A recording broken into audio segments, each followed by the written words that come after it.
ఆమె కన్నులలో ఉండేటటువంటి ఆర్ద్రత ప్రేమ శృంగారసమంతా శివుడి కోసమే. తదితర జనే కుత్సనపరా, ఇతరులైనటువంటి వాళ్ళు అంటే పరమశివుడు కాక మిగిలిన మగవాళ్ళు ఎవరైనా అమ్మవారి దగ్గరికి వచ్చి నిలబడి మేము మగవాళ్ళం అమ్మవారు వాడదన్నట్టుగా చూస్తే కుత్సనపరా, ఆవిడ కళ్ళల్లో భీభత్సరసం కనబడుతుంది. తదితర జనే కుత్సనపరా సరోషా గంగాయాం, అమ్మవారికి రౌద్రరసం ఉండదు, అలాంటి తల్లికి రౌద్రరసం కనబడుతుంది. ఎప్పుడు సరస్వతీదేవి వీణ వాయిస్తూ ఉంటుంది. వీణ వాయిస్తే తన మీద కీర్తన చేయమని అడగదు పార్వతీదేవి. శంకరాచార్యులు వారు సౌందర్యహరిలో చెప్తారు, విపంచాగాయంతి వివిధమపదానం పశుపతే అంటారు. పరమశివుడి మీద కీర్తన వాయిస్తుంటే ఆవిడ సంతోషంగా వింటుంది. ఓహ్ మా ఆయన అద్భుతం, ఎంత గొప్పవాడు అని వింటూ ఉంటుంది. ఆ వినేటప్పుడు పరమశివుడి తలలో ఉన్న జటాలూటంలోంచి గంగమ్మ తొంగి చూస్తుందిట. నన్ను భరించాడుగా అని, నాకు భర్తే అని ఒక చిన్న ఆశ తొంగి చూస్తుందిట. పాణిగ్రహణం చేసింది నన్ను, మంగళసూత్రం కట్టింది నాకు, నీకు భర్త ఎలా అవుతాడు? ఏదో భగీరథుడి కోసం పట్టాడంతే, నీకు భర్త అవుతాడా? అక్కరలేని పేరాశలు పెట్టుకుని అంత గొప్ప స్థానాన్ని ఊహించకో అని కళ్ళు ఎర్రగా ఇలా చూస్తుందిట. ఎంత తల్లి అయినా ఆ స్థానంలో ఇంకోరిని అంగీకరిస్తుంది ఏమిటి? అప్పుడు సరోషా గంగాయాం, నీ కన్నులలో రౌద్రరసం కనబడిందమ్మా. అప్పుడు గిరిచరితే విస్మయవతి, పరమశివుడి యొక్క గొప్ప గొప్ప విశేషాలు వర్ణిస్తూ ఉంటుంది సరస్వతీదేవి వీణ మీద. అమ్మా గజాసుర సంహారం చేశాడమ్మా, త్రిపురాసుర సంహారం చేశాడమ్మా, మన్మధుణ్ణి చంపేశాడమ్మా, ఎడమకాలి తందుతో యమధర్మరాజు గారిని చంపేశాడమ్మా, మహానుభావుడు ఒకటా రెండా పాల సముద్రాన్ని సృష్టించి ఇచ్చేశాడమ్మా, శ్రీ మహావిష్ణువుకి సుదర్శన చక్రాన్ని ఇచ్చాడమ్మా, బ్రహ్మగారికి ఒకనాడు సృష్టిలో అయోమయం ఏర్పడితే అయోమయాన్ని తీర్చి మళ్ళీ సృష్టిక్రమాన్ని చక్కదిద్దాడమ్మా. వెళ్ళిపోయిన బ్రహ్మలందరూ పడిపోతుంటే అయ్యో బ్రహ్మపుర్రె కూడా నేల మీద పడిపోవడమా అని ఓ గౌరవానికి పుర్రెలన్నిటికీ తలప కట్టి మెళ్ళో వేసుకున్నాడు. ఎంతమంది బ్రహ్మలు వెళ్ళిపోయారు, ఆయన మాత్రం అలాగే ఉన్నాడు. అందుకని బ్రహ్మమస్తకావలి నిబద్ధతే నమ శివాయ, ఆయన కాలాతీతుడు. ఎంతమంది బ్రహ్మలు వెళ్ళిపోయారు, ఆయన అలాగే ఉన్నాడు. పునుకల పేరు కంఠమన భూరి భుజంగము భూషణంబుగా అనయము భస్మధారణము ఎద్రి నివాసము మేరువిల్లుగా అనుభుగ దంతి చర్మమును హస్తములందు కపాల చూలములు పడిబడిదాల్తూ శంకరు కృపామురు రూపమును ఆశ్రయించదన్ అంటారు. కాబట్టి అమ్మ అంత గొప్పవాడమ్మా అని సరస్వతీదేవి పాట పాడుతుంటే తనే శక్తి స్వరూపమై ఆయన చేత చేయించిన అని వింటుందట. విస్మయవతి, అద్భుత రసం పెడుతుంది. అబ్బా మా ఆయన ఇంత గొప్పవాడా అని. అంటే నవరసాలు అలకాలంటే అమ్మవారి కళ్ళే చెప్పాలి. చేతుల్లో నవరసాలు రావు, కాళ్ళల్లో రావు, కళ్ళల్లోంచే వస్తాయి నవరసాలు. అవి అన్నీ భర్తృపరంగా ఉంటాయి. అది ఆవిడ పాతివ్రత్యం. సరోషా గంగాయాం, మరి నవరసాల్లో భయం ఉంది. అమ్మవారు భయపడిందని ఎలా చెప్తారు? ఆవిడ భయాపహ, అందరి భయాన్ని తీరుస్తుంది. మరి ఆవిడే భయాన్ని పొందింది అని చెప్తే తప్ప నవరసాల్లో ఒక రసం ఒలికినట్టు కాదు. మరి ఎలా చెప్పడం? శివుణ్ణి పొగుడుతుంటే మా ఆయన అని సంతోషంగా ఇలా చేయి చాపి పక్కన శివుడి చేయి పట్టుకుంది. ఆయన ఇలా కుడి చేయి పెట్టుకున్నాడు, ఆవిడ ఎడం చేయి ఇలా పెట్టి ఆయన చేయి పట్టుకుంది సంతోషంగా మా ఆయన అని గొప్పకి. ఆయన చేతికి ఒక చిన్న పిల్లపాము కట్టుకున్నాడు. ఆ పిల్లపాము మెల్లిగా ఇలా జారి అమ్మవారి చేయి మీదకి ఎక్కింది. పాము కింద చల్లగా ఉంటుంది అంటారు సుమండి, నేను ఎప్పుడు అనుభవించలేదు. చల్లగా ఉంటుంది అంటారు. కాబట్టి ఇప్పుడు చల్లగా తగిలేటప్పటికి అమ్మవారి ఇలా చూసింది, పిల్లపాము మీద ఎక్కుతుంది అందిటి ఇలా. అప్పుడు అమ్మ నీ కళ్ళల్లో భయం కనబడింది అన్నారు శంకర. ఎంత చమత్కారంగా చెప్పారో చూడండి, అందంగా చెప్పారు. కాబట్టి హరాహిభ్యో భీత సరసిరుహ సౌభాగ్య జననీం, వీరరసం చెప్పాలి. మహిషాసురుణ్ణి మర్దించింది, ఏదో లేకపోతే శుంభుల్ని మర్దించింది అంటే అప్పుడు మళ్ళీ అదంతా పెద్ద నిత్తురు హడావిడి వస్తుంది. చాలా సౌకుమార్యంగా చెప్పాలి. ఎంత అందంగా చెప్పారంటే శంకరాచార్యులు వారు, అసలు లోకంలో ఎర్రకలువ అన్నది లేదమ్మా అన్నారు. మరి ఎర్రకలువ ఎందుకు వచ్చింది అంటే, అమ్మ తెల్ల కలువలు కానొకప్పుడు నిన్ను పద్మాక్షి అంటారు కదా, పద్మముల వంటి కన్నులు ఉన్నది అంటారు కదా. అందుకని ఒకానొకప్పుడు తెల్లటి పద్మం వచ్చి నీ కంటి వంక చూద్దామని తనతో పోలికేస్తారని చూడ్డానికి వచ్చింది. ఏమిటో ఇలా వికసించి అలా వాడిపోయే నీకు నా కంటికి పోలిక, ఏదో అన్నారు కదా అని చూడ్డానికి వచ్చావా అని అమ్మవారు ఇలా చూసిందిట. అమ్మవారు ఏమిటి అంత గొప్పదాని అనుకుంటున్నావా అని ఇలా చూసేటప్పుడు ఆవిడ కళ్ళల్లోని చిన్న ఎరుపు జీర తామర పూలో పడిందిట. అది ఎరుపెక్కిందమ్మా, అప్పటి నుంచే ఎర్ర కలువలు వచ్చాయి.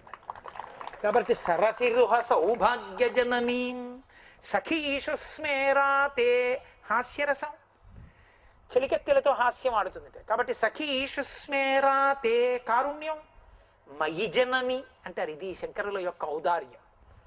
నా అమ్మ అన్నారు. ఇప్పుడు మీరు ఆ శ్లోకం చెప్తే మీ అమ్మ, నీ చెప్తే నా అమ్మ. మయి జనని, మా అమ్మ.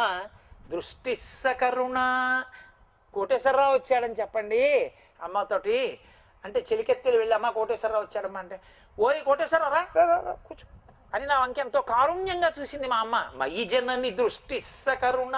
మయి అన్నప్పుడు నేను, శంకరులు కాదు. అక్కడ శంకరులు తన మీద స్వార్థం చూపించుకోవాలా. మయి అన్నారు, ఎవడు చెప్తే వాడికి. అది అమ్మ వాడిని చూసింది కారుణ్యంగా. మరి శాంతరసం ఏది? అందుకే శివే అన్నారు. అంటే ఆవిడ పవిత్రురాలు, ఆవిడ ఎప్పుడు శాంతంగా ఉంటుంది. శాంతం లేకపోతే ఈ రసాలు ఎక్కడి నుంచి వస్తాయి? అది కొత్తగా చెప్పాలంటే మా అమ్మే శాంత స్వరూపిణి, అందుకే నేను చెప్పలేదన్నారు. కాబట్టి 9 రసాలు పాతివ్రత్యంగా అమ్మవారి కళ్ళల్లో కనపడుతుంటాయి. అంతటి మహాపతివ్రత తల్లి. తవాపర్ణే కర్ణే జపనయనపై శూన్యచకితా నిలీయంతేతో ఏ నిమిషమనిమేషాస్య ఫరిక యంచ శ్రీర్బద్ధచ్చదపుట కవాటం కువలయం జహాతి ప్రత్యూషే నిశిచ విఘటయ్య ప్రవిశతి అన్నారు. శపరిక ఆలచాపలు. అమ్మవారిని మీనలోచన, మీనాక్షి అంటారు కదా, కళ్ళు అమ్మవారివి చేపల్లా ఉంటాయని. అందులో ఒకసారి చేపలన్నీ ఏమిటో మనతో పోలుస్తారు. అమ్మవారి కళ్ళను ఒకసారి చూసొద్దామని వచ్చేయటం. అమ్మవారు ఆకర్ణాంత విశాల నేత్రములు, ఇక్కడి నుంచి ఇక్కడికి తిరుగుతుంటే ఆవిడ కను రెప్ప వెయ్యదు. ఎందుకు వెయ్యదు? ఆవిడ కానీ రెప్ప వేస్తే లోకాలన్నీ ప్రళయంలోకి వెళ్ళిపోతాయి. కాబట్టి రెప్ప వేయకుండా చూస్తూ ఉంటుంది. ఈ చేపలు ఆవిడ కంటి దగ్గరికి వెళ్ళాయి. ఆడచేపలు అమ్మవారి కళ్ళతో పోల్చారు కదా, మీనాక్షి మీనలోచన అని. అందుకని అమ్మవారి కళ్ళ దగ్గరికి వెళ్ళి చూసాయి. ఓ అమ్మవారి కనురెప్ప పడదు అని ఆ శక్తి దొంగిలించి అవి కూడా కనురెప్ప వేయకుండా ఉండడం నేర్చుకుని బయటకు వచ్చాయి. అందుకని ఈ కళ్ళకి పక్కిల్లేది, అవి ఇక్కడ వరకు ఎడతాయి చెవులు. ఈ చెవులకి చెప్పాయి, ఏవో మీకు సంగతి తెలుసా, రాత్రి చేపలు వచ్చి మా దగ్గర మా వైభవం చూసి కనురెప్ప వెయ్యకుండా ఉండగలిగిన మా శక్తిని చేపలు దొంగిలించాయి. అవి దొంగలని చెప్పాయి. ఎవరికి? చెవులకి. ఈ చెవులు ఏం చేస్తాయి? కావ్యాలాప వినోదిని, మహాకవులు వచ్చి చెప్పిన విషయాలు వింటుంటాయి. వినివేం చేస్తాయి? మీకు మేము కొత్త విషయం చెప్పమా? చేపలు కనురెప్ప వెయ్యకుండా ఉండగలిగిన శక్తిని మా కళ్ళ దగ్గరే దొంగిలించాయి అని అమ్మవారి కళ్ళు చెప్పేస్తాయి. కవులు ఏం చేస్తారు? ఇవన్నీ పుస్తకాల్లో రాసేస్తారు. నేనేం చేస్తాను? ప్రవచనంలో చెప్పేస్తాను. ఊరంతా తెలిసిపోతుంది. ఇంకా చేప ఎక్కడా కనపడితే దొంగ ఎత్తుకొచ్చింది అమ్మవారి దగ్గర కనురెప్ప వేయకుండా ఉండగలిగిన శక్తిని అంటారు. అందుకని సిగ్గుపడి భూమి మీద తిరగడం మానేసి చేపలు అప్పటి నుంచి నీళ్లలో ఉంటున్నాయమ్మా అన్నారు. కాబట్టి తవాపర్ణే కర్ణే జపనయనపై శూన్యచకితా నిలీయంతేతో ఏ నియతమ నిమేషాస్య ఫరిక యంచ శ్రీర్బద్ధచ్చదపుట కవాటం కువలయం. ఇదో అద్భుత ప్రయోగం. 2వ పాదంలో కలువ పూలు ఉంటాయి, అవి రాత్రి విచ్చుకుంటాయి. పద్మం అయితే పగలు విచ్చుకుంటుంది. కలువ రాత్రి విచ్చుకుని పగలు ముడుచుకుంటుంది. రాత్రి వికసించేటటువంటి కలువ అమ్మవారిని కలువనేత్రి అంటారు కదా. అవి వెళ్ళాయి ఒకసారి చూద్దామని వెళ్ళి అమ్మవారి దగ్గరికి వెళ్ళి చూసాయి. మాలా ఉంటాయంటారు కదా అమ్మవారి కళ్ళని. సిగ్గుపడిపోయి వెళ్ళేటప్పుడు పైగా 10 మందికి చెప్పాయి, అమ్మవారి కళ్ళ దగ్గరికి వెళ్తున్నాం, మాతో పోలుస్తారు, ఎలా ఉన్నాయో చూసొస్తాం, మీకు చెప్తామే అన్నాయి. వెళ్ళాయి. అమ్మవారి కళ్ళు చూసాయి. చీ చీ చీ చీ చీ చీ ఆ కళ్ళతో ఆవిడ ఎంత దూరమైనా చూసి అనుగ్రహిస్తుంది. ఆ కన్ను రెప్ప పడదు. మంచు పడితే వాడిపోతాం, తెల్లవారితే ముడుచుకుపోతాం. ఒక రోజు కన్నా ఆయుర్దాయం లేదు.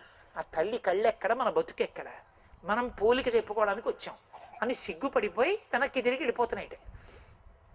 కలుపు అందుతా ఏమి ఇప్పుడు వెళ్ళామంటే పగటిపూట అందరూ లేచి ఉంటారు, వెళ్ళొచ్చారా అని అడుగుతారు, ఏం చెప్పుకుంటాం, సిగ్గుపడతాం. చీకటి పడిపోతే అందరూ తలుపులు మూసేసుకు పడుకుంటారు, అప్పుడు మనం తలుపులు తెరుచుకుని లోపలికి వెళ్ళి ఉందాం, తెల్లవారేటప్పటికి బయటికి పోతుందని తాళం వేసుకున్నాను అయితే. అందుకే అమ్మ కలువలు రాత్రి వికసిస్తాయి, పగలు ముడుచుకుంటాయమ్మా, ఎవరికీ తెలియకుండా. అసలు సృష్టి ధర్మాన్ని తీసుకొచ్చి అమ్మవారి కళ్ళతో కలిపి అంత అద్భుతమైన ఆవిష్కరణ చేశారు. సుధామప్యాస్వాద్య ప్రతిభయ జరా మృత్యుహరిణీం విపద్యంతే విశ్వే విధిమక ముఖాత్యాది విశద కరాళం యక్ష్వేళం కబళతవత కాలకలన నశంభోస్తన్మూలం తవ జనని తాటంక మహిమా. ఆడదానికి ఉండేటటువంటి సువాసిని సూచనలలో అత్యంత విలువైనది ఏది అంటే చెవులకు పెట్టుకునేటటువంటి తాటంకములు, కర్ణాభరణములు. నేను మీతో ఒకరోజు మనవి చేశా, ఏ కారణం చేత భర్తకి కర్ణాభరణములు లేకుండా కనపడకూడదు. చెవితాటంకములను అంత జాగ్రత్తగా ఉంచుకోవాలి. అప్పుడప్పుడు తాటాకు దానికి తగిలిస్తూ ఉంటారు, పచ్చి తాటాకు. తాటంక, ఆ తాటాకు పెట్టుకుంటే పడిన గుర్తు ఉండాలి అక్కడ. అందుకే ఇప్పటికీ తాటాకుని గుండ్రంగా కోసి కన్నం పెట్టి దాని మీద దుద్దు పెట్టుకుంటారు. కమల అంటారు, కమల్ అంటారు. అంటే చుట్టూ 6 రత్నములను పొదిగి మధ్యలో ఒక మణి వేసి పెట్టుకుంటారు. కమలములు అంటారు. చెవి కమలములు అన్నమాట. కమ్మ, తాటి కమ్మ, తాటాకు పెట్టుకుంటారు. అసలు యథార్థమునకు పెళ్ళి అయవగానే పెట్టే ఆభరణాలకి అవి పెట్టి కానీ పెట్టకూడదు చెవులకి. ఎందుకంటే చెవికి చాలా గొప్పతనం ఉంది వేదాంతంలో. ఆ చెవులే సంతోషాన్ని కల్పిస్తాయి భర్త మాటల చేత. నువ్వు మాట్లాడిన మాటలే భర్తకి ప్రీతి కల్పిస్తాయి. ఈ చెవి శృతి, వేదమునకు చాలా గొప్పతనం ఉంది వేదాంతంలో. ఆ చెవులే సంతోషాన్ని కల్పిస్తాయి భర్త మాటల చేత. నువ్వు మాట్లాడిన మాటలే భర్తకి ప్రీతి కల్పిస్తాయి. ఈ చెవి శృతి వేదమునకు ప్రతీక. వేదం స్వరం, ఉదాత్త అనుదాత్త స్వరిత స్వరాన్ని గురుముఖత విని వేదం నేర్చుకుంటారు. అందుకే చెవియే సనాతన ధర్మం నిలబడడానికి ఆధారం. అటువంటి చెవి చాలా గొప్పది. అంత గొప్పదైనటువంటి చెవికి అమ్మవారు ఆభరణం పెట్టుకుంటుంది, ఆ తాటంకములు పెట్టుకుంటుంది. శంకరాచార్యులు వారు అన్నారు, అమ్మా లోకమంతా భయపడిపోయింది హాలాహలం వచ్చినప్పుడు. అందరూ పారిపోయారు కైలాసం దగ్గరికి. ఒక్క శివుడు మాత్రం ఆ హాలాహలం పుచ్చుకున్నాడు. ఎలా పుచ్చుకోగలిగాడమ్మా? హాలాహలం అందరినీ కాల్చింది, శివుణ్ణి కాల్చదా? ఆయన పోనీ ఏదో తప్పనిసరి పరిస్థితుల్లో మీద పడిపోతే మింగాడని కాదు, ఆయన ఎదురెళ్ళాడు. తన చుట్టుంచుత సంఘముల్ జయధ్వానంబులన్ బొబ్బిడన్ ఘన గంభీర రవమ్ముతో శివుడు లోకద్రోహి హుంపోకు రమ్మని కింగేల తెమల్చి కూర్చి కడిగా నంకించి జంబూఫలంబుల మహా విషమునహారించి హేలాగతిన్. ఎక్కడికి పోతావు, ఇలా రా అని ఎదురెళ్ళి పట్టుకుని ముద్ద చేసి నోట్లో పెట్టుకున్నాడు. పెట్టుకుని మింగితే ఉదరము లోకంబులకును సదనంబకు టెరిగి శివుడు చటుల విషాగ్నిన్ కుదురుకొని కంఠ బిలమన పదిలంబుగా నిలిపే సూక్ష్మఫల రసమక్రియన్. కడుపులోకి వేస్తే లోకాలు కాలిపోతాయని కంఠంలో పెట్టుకుని నీలకంఠుడు, శ్రీకంఠుడు, గరళకంఠుడు అని కీర్తింపబడ్డాడు. అటువంటి మహానుభావుడు కదమ్మా పరమేశ్వరుడు. ఆయన కంఠంలో విషం ఉన్నా సరే ఆయనకి ఆపద రాలేదంటే కారణం ఏమిటో తెలుసా? అసలు మహాభాగవతం చెప్పేటప్పుడు శుకబ్రహ్మ ఇది చెప్తుంటే పరీక్ష మహారాజు గుండెలు బాధేసుకున్నాడు.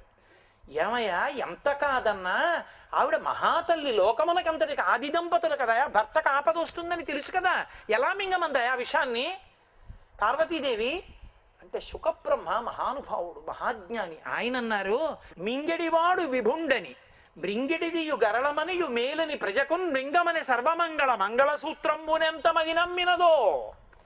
ఆవిడ తన మంగళసూత్రాన్ని ఎంత నమ్మిందో. నువ్వు కట్టిన మంగళసూత్రం నా మెడలో ఉండగా నీకెక్కడి నుంచి వస్తుందా ఆపద? నేనే సర్వమంగళని, నేను సర్వమంగళస్వరూపమై ఆడవాళ్ళ మంగళసూత్రాలన్నీ కాపాడుతాను. నా మంగళసూత్రానికి ఆపద వస్తుందా? తాగు, ఏం పర్లేదండి అని శుకబ్రహ్మ చెప్తే శంకరాచార్యులు వారు అన్నారు, అమ్మ తవ జనని తాటంక మహిమ, నీ పాతివ్రత్యం అమ్మా, నీ చెవి తాటంకములు అటువంటివి. నీ చెవులకు ఆభరణములు ఉండగా శివుడికి ఆపద వస్తుందా హలాహలం తాగితే? అందుకే పుచ్చేసుకోగలిగాడమ్మా. శంకర భగవత్పాదులు తన అవతార కాలంలో జంబుకేశ్వరం జలలింగం, అఖిలాండేశ్వరి అమ్మవారు మీరు చూసి ఉంటారు. అద్భుతమైన స్వరూపం, తల్లి నిలబడి ఉంటుంది. ఏమి తేజోమూర్తో! ఆవిడ తేజస్సు తట్టుకోలేకపోయారు. అంటే ప్రతిష్టప్పుడు ఉన్న తేజస్సుని తట్టుకోగలిగినంత శక్తి పోయింది మనకు ఉపాసన లేక. ఆవిడ ముందు నిలబడలేకపోయేవారు. ఇప్పటికీ జంబుకేశ్వరంలో అమ్మవారికి మహానైవేద్యం పెట్టాలంటే అర్చకులు చీరలు కట్టుకునే పెడతారు. కాబట్టి ఆ తల్లి దేవాలయంలో ఉన్నటువంటి తేజస్సు చూసి ఎవరు వెళ్ళలేకపోతే శంకరాచార్యుల వారు అమ్మవారు ఎదురుకుండా విఘ్నేశ్వరుణ్ణి పెట్టారు. అయినా కూడా తేజస్సు తట్టుకోలేకపోయారు. ఆమె విఘ్నేశ్వరుణ్ణి చూస్తే ప్రసన్నురాలు అవుతుంది అసలు, కానీ తట్టుకోలేకపోయారు ఆ తేజస్సుని. అది జలక్షేత్రం, నీటిలో శ్రీచక్రం వేయడం కుదరదు. కాబట్టి శంకర భగవత్పాదులు ఈ జాతికి చేసిన మహోపకారం ఏమిటో తెలుసా? ఆయన అమ్మవారిలో ఉన్న అధికమైన శక్తినంతటినీ బయటికి తీసి నవరత్నములు గొప్ప గొప్ప వజ్రములలోకి తీసుకుని ఆ వజ్రములతో శ్రీచక్రాలు వేసి శ్రీచక్రాలతో తాటంకాలు వేసి ఆ తాటంకాలు అమ్మవారి చెవులకు పెట్టారు. ఇప్పటికీ ఆ శ్రీచక్ర తాటంకములు కొద్దిగా మాస్తే అమ్మవారి చెవుల నుంచి వాటిని తీసి 42 రోజులు పూజలు చేసి మహోత్సవం చేసి కోయంబత్తూరులో ఒకే స్వర్ణకార కుటుంబం మళ్ళీ వాటిని బాగు చేస్తుంది.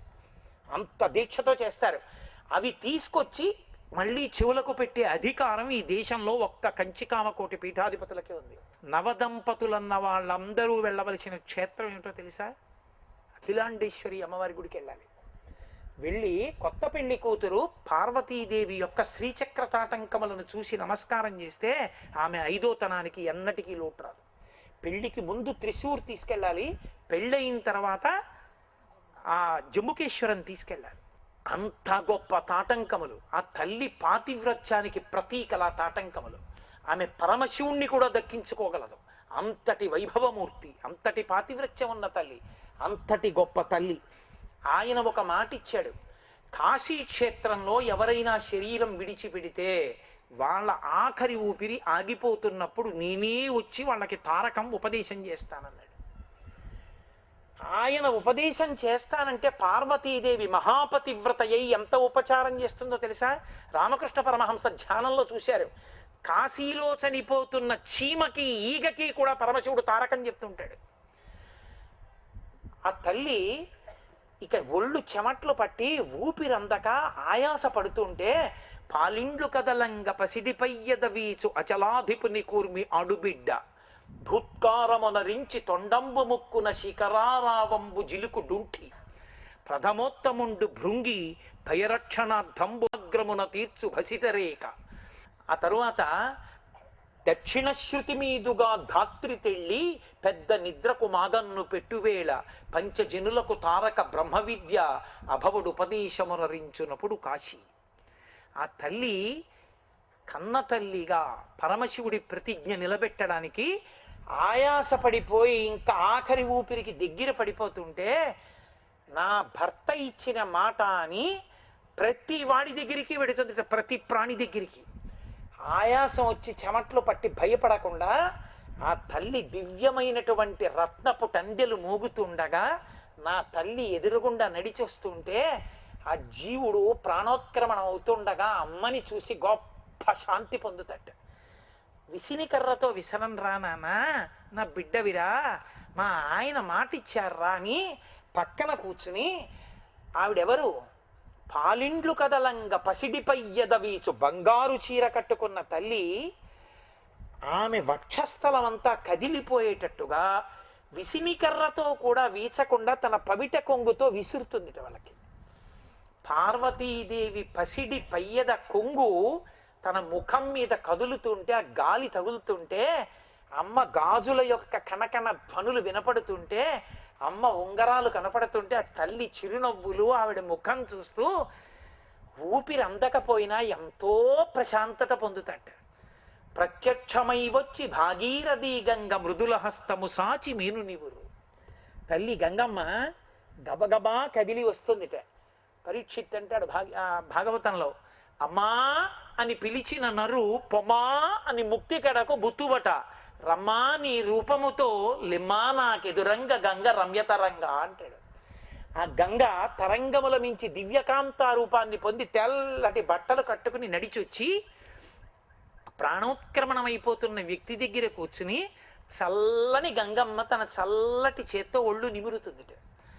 అప్పుడు ధూత్కారమునరించి తొండంబు ముక్కున శిఖరారావంబు జిలుకు డుంఠి గణపతి వచ్చి అన ముక్కు చీదినట్టుగా తొండంలోంచి గాలి వాడు అందక ఎగూపిరి తీస్తుంటే ఆ ముక్కు దగ్గర పెట్టి గాలి ఊతుంటాట గణపతి.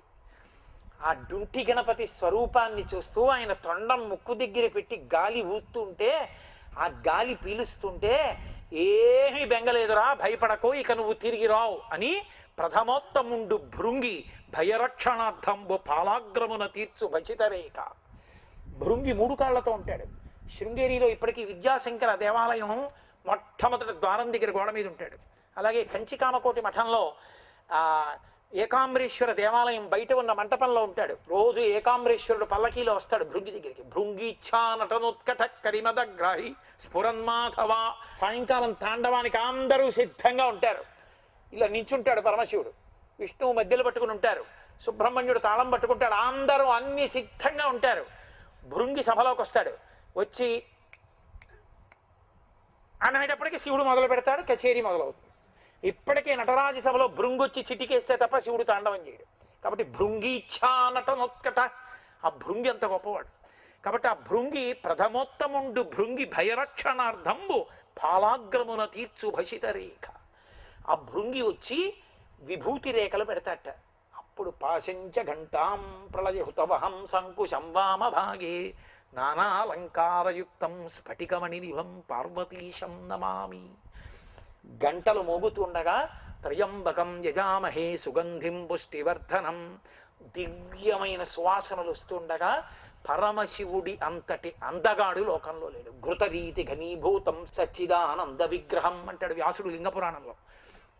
అంతటి అందగాడు పరమేశ్వరుడు. విచిత్రవసనంఛాద అంటాడు. పట్టుబట్ట కట్టుకుని ఉంటాడు ఆయన. ఆయన నడిచి వస్తూ ఉంటే మారేడు దళాల వాసనలు వస్తాయి. వెనక ఋషులందరూ వస్తూ ఉంటే మహానుభావుడు వచ్చి పక్కన కూర్చుని వంగుతట్ట ఇలా పెద్ద నిద్రకు మాగన్ను పెట్టువేళ అన్నాడు. మాగన్ను పెడుతున్నాడండి అంటారు. నిద్ర వస్తూ ఉంటుంది. నిద్ర వస్తున్నప్పుడు మెల్లిగా ఇలా జారిపోతుంటాడు. భార్య చెప్తున్నది, మీరు నిద్రపోతున్నట్టున్నారంటుంది. లేదులే చెప్పు అంటాడు. అని అండవు. చూసి వింటలేదు. ఆయన పడుకున్నారని ఊరుకుంటుంది. ఆ నిద్రకి మాగన్ను పెడుతున్నాడు అంటారంటే జారిపోతున్నాడు, కానీ రేపు లేస్తాడు. ఈయన పెద్ద నిద్రకు మాగన్ను పెట్టు వేళ ఇక లేవడం. జారిపోతుంటే పంచజనులకు తారక బ్రహ్మ విద్య. అప్పుడు మహానుభావుడు పరమేశ్వరుడు నడిచొస్తే వీళ్ళందరూ లేచి నిలబడతారు. పార్వతీదేవి, గంగమ్మ, భృంగి, ఆ పక్కన డుంటి గణపతి, వీళ్ళందరూ నిలబడి ఋషులు స్తోత్రం చేస్తుంటే మహానుభావుడైన పరమేశ్వరుడు వంగి, అందుకే కాశీలో చనిపోయినటువంటి కుక్క కూడా కుడిచివి పైకి పెట్టి చచ్చిపోతుందంటారు. ఆ కుడిచివి ఇలా పైకి తిప్పుకుని వంగి చెవిలో ఆయన తారకం చెప్తాడు. తారకం చెప్పి ఆఖరి ఊపిరిలో తారకం చెప్పించి తనలో ఐక్యం చేసేసుకుంటాడు. తన భర్త మాట ఇచ్చినందుకు ఇప్పటికీ కాశీ పట్టణంలో అన్నము పెడుతుంది నా తల్లి అందరికీ, అన్నపూర్ణాదేవి అయి. కాశీలో అన్నానికి లోట అంది వ్యాసుడితోటి. ఏ ఊళ్ళో అయినా అన్నం దొరకకపోవచ్చేమో, కాశీలో అన్నం దొరకపోవడం ఉండదు. కాశీలో ఇంట్లో ఎవరైనా చచ్చిపోయి శవం ఉండగా ఎవరైనా అమ్మ కొంచెం భోజనం పెడతారంటే శవం ఉన్న అన్నం పెడతారు. కాశీ అన్నపూర్ణ క్షేత్రం. అంత గొప్ప తల్లి నా తల్లి అక్కడ. కాబట్టి బ్రతికుండగా అన్నం పెడుతుంది. ప్రాణం పోతోందంటే తనొచ్చి పవిట కొంగుతో విసురుతుంది భర్త మాట నిలబెట్టడానికి. అంతటి మహాపతివ్రత మా అమ్మ.